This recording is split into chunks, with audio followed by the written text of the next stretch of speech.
It's a very sad day in Kenya. Kenyans gave William Ruto a chance to redeem himself, but instead William Ruto has thrown himself back to the mud. Ruto is the problem. And as long as he remains the president, Kenya will never get it right. Ruto is the problem. Let's have a look at the 11 persons he has nominated to serve in the cabinet. We have Kithure Kindiki, Interior; Health, Dr. Deborah Baraza; Lands, Alice Wahome; Education, Julius Ogamba; Defense, Aden Duale; Livestock, Andu Muhia; Environment, Soipan Tuya; Water, Eric Muga; Roads and Transport, Davis Chirchir; ICT, Dr. Margaret Ndungu; AG, Rebecca Miano. That's the list of the 11 persons he has nominated to serve in the cabinet. Out of these 11 persons, 5 are from the mountain.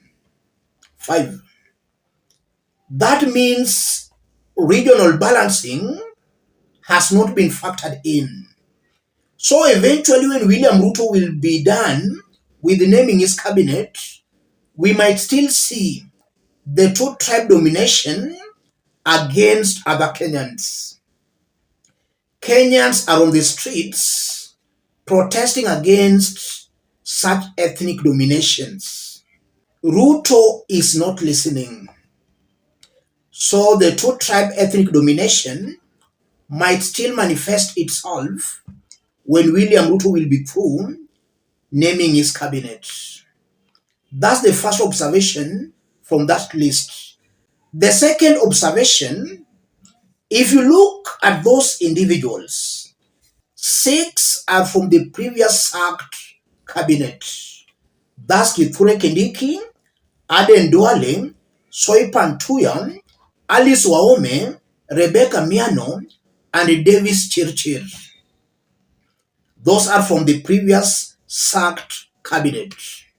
That only means that when he will be through naming his cabinet, then the sacked cabinet might just be back in William Ruto's new cabinet. That's also something coming out very, very clearly. Ruto is not listening to Kenyans. And then the third observation, the issue of integrity. Kenyans told William Ruto that they don't want corrupt individuals, people who have been mentioned in corrupt deals in his government. But instead, William Ruto has not listened to Kenyans. Trade CS Rebecca Miano accused of procurement and financial fraud. That's the person William Ruto has nominated as the Attorney General. When Miano was the trade CS, she was accused of procurement and financial fraud. Ruto has not looked into integrity. And if you look at the person who has been appointed or nominated as the CS Education, that was Ezekiel Machogu's running mate when Machogu was gunning to be the Kisii governor. So it's also very clear here that Machogu recommended his running mate to be appointed as Education CS.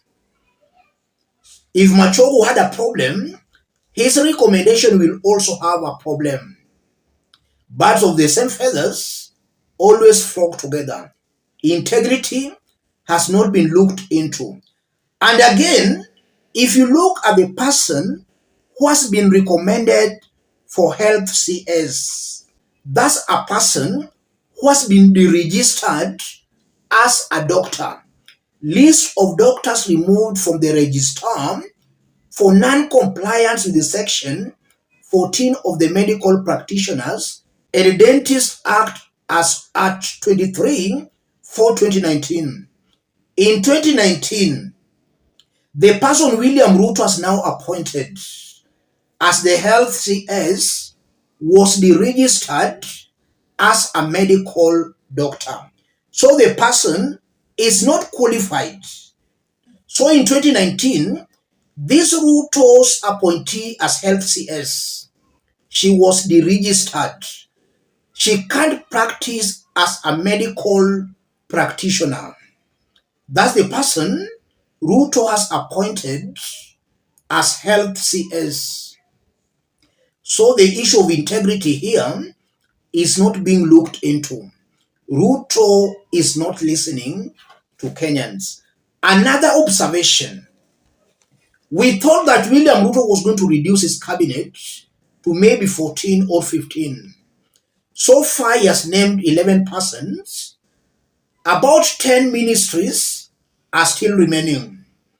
So Ruto is not reducing the size of his cabinet, but he might still opt for the maximum 21 or 22. Ruto is not listening to Kenyans. And if you look at that list again, ladies and gentlemen, it shows clearly Ruto is the problem. And as long as he's still Kenya's president, Kenya is headed in the wrong direction. If you are doubting why Kenyans are on the streets, you can now see clearly why Gen Zs are saying Ruto must go. This is a man who never learns. Nobody, nothing will save Ruto. Not even Raila Odinga can save Ruto. Ruto is destined for destruction. That's what is coming out very, very clearly. That 11-member persons, that's an embarrassment. Ruto never learns. Gen Zs have announced on Tuesday they will be on the streets. And maybe it's time we ask ourselves, is William Ruto mentally fit to continue serving as Kenya's president? That's a valid question we should now ask. And I agree with the Gen Zs who have been questioning Ruto's mental capacity. Ama Ruto ni wazimu. Something is not adding up, ladies and gentlemen. There is a very big problem. And that problem is none other than William Ruto. Kenyans are on the streets demanding for a government that is transparent, a government that reflects the face of Kenya, a government of men and women of integrity. But William Ruto is coming up with a worse off government than the one he did sack. It's very unfortunate, ladies and gentlemen. Let me stop it there.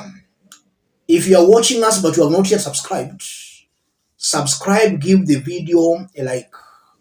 Any person watching us outside Kenya, drop a comment, let us know from which part of the globe you are watching us from. If possible, subscribe, give the video a like.